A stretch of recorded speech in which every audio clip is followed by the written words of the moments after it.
अब देखिए, अब यहाँ पे हम इसके पहले वाले लेक्चर में हमने क्या देखा था कि आपका पूरा हमने बताया था कि आहार नाल क्या होता है, फिर पाचक ग्रंथि के बारे में बताया था, उसके बारे में पूरी तरह डीपली हमने बताया था। अब मैं आहार नाल सबसे पहला भाग में आती हूँ, कहाँ पे आपका मुख गुहा में आती है। सबसे पहले यहाँ जाएंगे हम मुख गुहा यानी बकल कैविटी के बारे में हम पूरी तरह से जानेंगे बकल कैविटी क्या होता है। ठीक है, और यहाँ पे देखिए हमने क्या लिखा है बकल कैविटी के बारे में यानी कि मुख गुहा के बारे में। देखिए ये कंफ्यूज मत हो जाए, कैविटी मतलब होता है खाली जगह। क्या होता है? खाली जगह। और ये देखिए गुहा मतलब भी वही कैविटी का ही हिंदी गुहा होता है यानी कि खाली जगह। आप अपने मुंह को खोलिए, देखिए आपके मुंह में दांत भी है, जीभ भी है, यूबुला भी है। तब देखिए किसी बच्चा को रोते हुए या फिर अपने आप को आईना के सामने खड़ा कर देखिएगा, बड़ा सा कीजिएगा ना तो एक ऐसा बिल्कुल भी आकार का लटका हुआ दिखाई देगा, जिसे हम क्या बोलते हैं? यूबुला बोलते हैं। क्या बोलते हैं उसको? हम यूबुला बोलते हैं। इसमें कोई डाउट आपको नहीं होना चाहिए। हम देखते हैं इसमें क्या क्या है मुख गुहा में। सबसे पहला आपका क्या है? मुख गुहा की संरचना एक बंद कमरे के समान होती है। देखिए आपके मुख गुहा की संरचना कैसी होती है? एक बंद कमरे के समान होती है। इस कमरे की जैसे आपका दो ओठ होते हैं। जो कमरा जो होता है, पहले के जो कमरा होते थे, कमरा में दो पाला जो दरवाजा होता था कैसा होता था? दो पाला का दरवाजा होता था। एक बिल्कुल ऐसे बंद करने वाला दरवाजा होता था। अब तो एक पाला दरवाजा आता है, लेकिन पहले क्या होता था? दो पल्ला वाला दरवाजा आता था कमरा बंद करने के लिए। उसी प्रकार के मुंह में एक पल्ला यानी कि पहला ओठ होता है और दूसरा ओठ होता है, यानी दो मांसल होठ होते हैं और साथ साथ क्या होते हैं? दो जबड़े होते हैं। क्या होते हैं?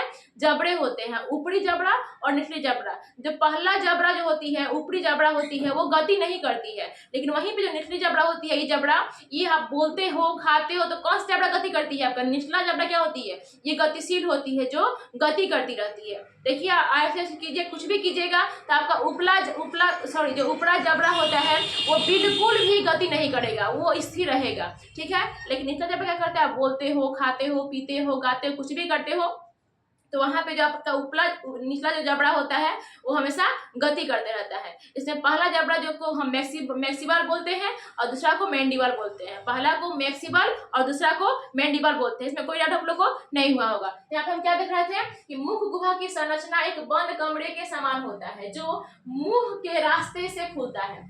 कहाँ से खुलेगा? मुंह के रास्ते से खुलेगा। कौन सा?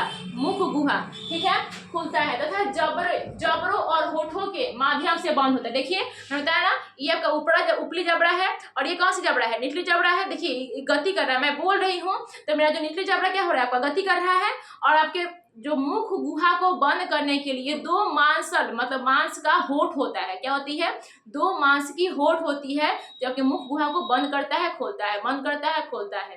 ठीक है, आप देख रहे हो, ध्यान से देखिएगा तो मेरा अपना भी देखिएगा, ध्यान से देखिएगा कि मेरा निचला जबड़ा जब हम बोल रहे हैं, कुछ कह रहे हैं तो मेरा ऊपरा जो जबड़ा है बिल्कुल ही स्थिर है, लेकिन निचला जबड़ा क्या हो रहा है? मेरा हिल रहा है। कोई डाउट इसमें आप लोग को नहीं होना चाहिए। क्वेश्चन पूछता है कि मुख गुहा में जबड़ा जो होता है, ऊपरी जबड़ा गति करता है कि निचली जबड़ा? तो जो आपका निचली जबड़ा होती है क्या करती है? गति करती है। ठीक है, तो यहाँ पे देखिए मुख मनुष्य के दो जबड़ों में निचला जबड़ा, मनुष्य के दो जबड़ों में निचला जबड़ा क्या होते हैं? गतिशील होता है। क्या होता है? गतिशील होता है।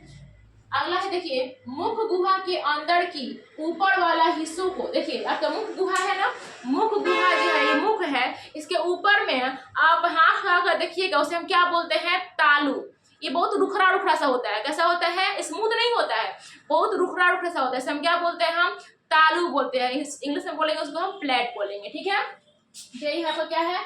मुख गुहा के अंदर की ऊपर वाला हिस्सा को तालू यानी कि प्लेट कहा जाता है। तथा पार्श्व, अच्छा देखिए ये आपका ऊपरी वाला हिस्सा क्या कहलाती है? तालू कहलाती है। मुख गुहा आ करके देखिएगा तो मुख गुहा में जो ऊपरी वाला हिस्सा है उसको हम तालू कहेंगे, लेकिन पार्श्व मतलब क्या होता है? उसके पीछे वाली।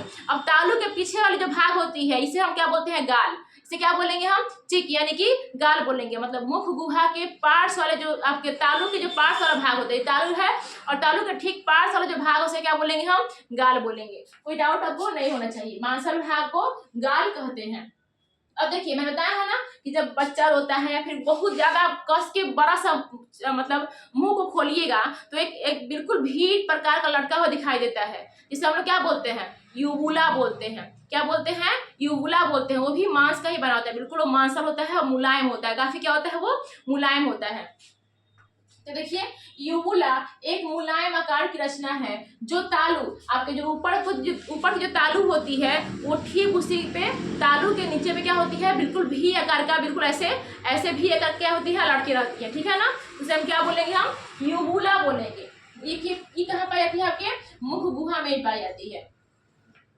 आगे देखेंगे हम पाचन। पाचन कहाँ से, अब बताया था मैंने आपको, जब आहार नाल बताया था तब मैंने बताया था वहां पे कि जो पाचन की क्रिया होती है वो शुरू कहाँ से होती है, पाचन की पहली प्रक्रिया जो शुरू होती है कहाँ से होती है, आहार नाल में मुख गुहा से शुरू होती है। कोई कोई ये कह देता है ना कि पाचन की क्रिया आपके हाथ से शुरू होती है, ऐसा नहीं होता है कि हाँ, कोई कोई बच्चा होता है क्या कहता है, यार सर मिस, या फिर मैंने तो रोटी को तोड़ा, रोटी तोड़ करके हाथ से रोटी तोड़ा तो पाचन की दवाई शुरू हो गई, ऐसा नहीं होता है। हम रोटी को छोटे छोटे टुकड़ों में तोड़ते हैं, क्यों तोड़ते हैं, ताकि हम अच्छे से रोटी को छोटे छोटे टुकड़ों में तोड़ करके मुंह में डालते हैं। तो आपकी पाचन की जो प्रक्रिया होती है हाथ से शुरू नहीं होती, ठीक है ना, कहाँ शुरू होती है, मुख गुहा से शुरू होती है, यानी कि मुख से शुरू होती है।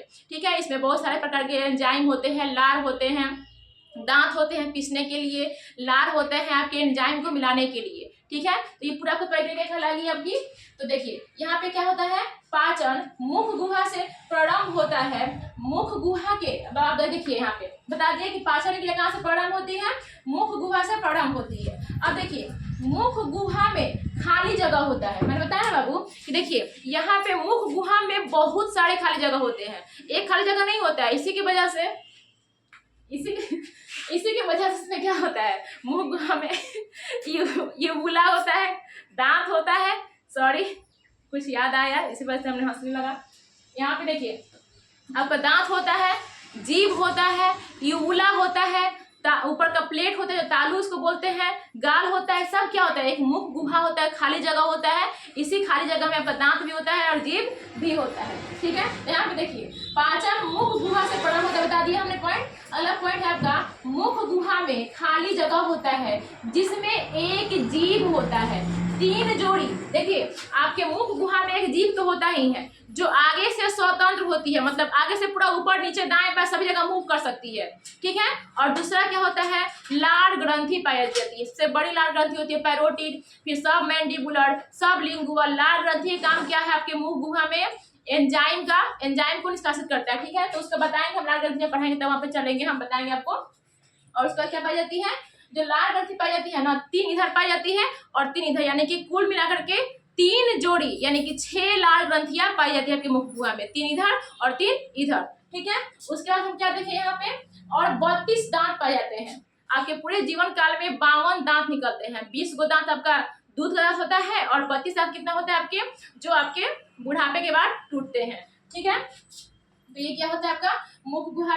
बता दें कि मुख गुहा में खाली जगह होती है, इसमें क्या क्या पाया जाते हैं, एक जीभ पाया जाता है, 3 जोड़ी लार ग्रंथि पाई जाती है, 32 दांत पाए जाते हैं। अब देखिए जो जीभ होता है वो आगे से क्या होती है, एक बात और याद रखिएगा, जो जीभ होता है ना, वो भोजन के पाचन में किसी प्रकार कोई सहायक नहीं करता है, वो सिर्फ आपके मुंह में पाया जाता है, किस लिए, स्वाद को बतलाता है। बाकी जीभ का कोई काम नहीं होता है, वो सिर्फ स्वाद को बतलाता है कि हाँ कोई चीज खट्टा है कि मीठा है कि कड़वा है कि तीखा है कि नमकीन है, बस इस पे, क्योंकि जीभ में सिर्फ स्वाद, मतलब क्या होता है आपका स्वाद कलियां पाई जाती है, टेस्ट बर्ड्स को बोलते हैं, उसको हम टेस्ट बर्ड बोलते हैं, यानी कि स्वाद कलियां पाई जाती है। बाकी जीभ का और कोई काम नहीं होता है। आप अपने भोजन को मुंह में डालिएगा, चावल हो आपका रोटी हो, मुंह में डालिएगा तो सिर्फ जीभ क्या करेगा, उसमें लार को लपेटेगा, बाकी और उसका कोई काम नहीं होता है। तो जीभ क्वेश्चन पूछता है कि पाचन में मुख गुहा में ऐसा कौन सा अंग होता है, मुख गुहा के अंदर वो कौन सा पार्ट होता है जो पाचन की क्रिया में भूमिका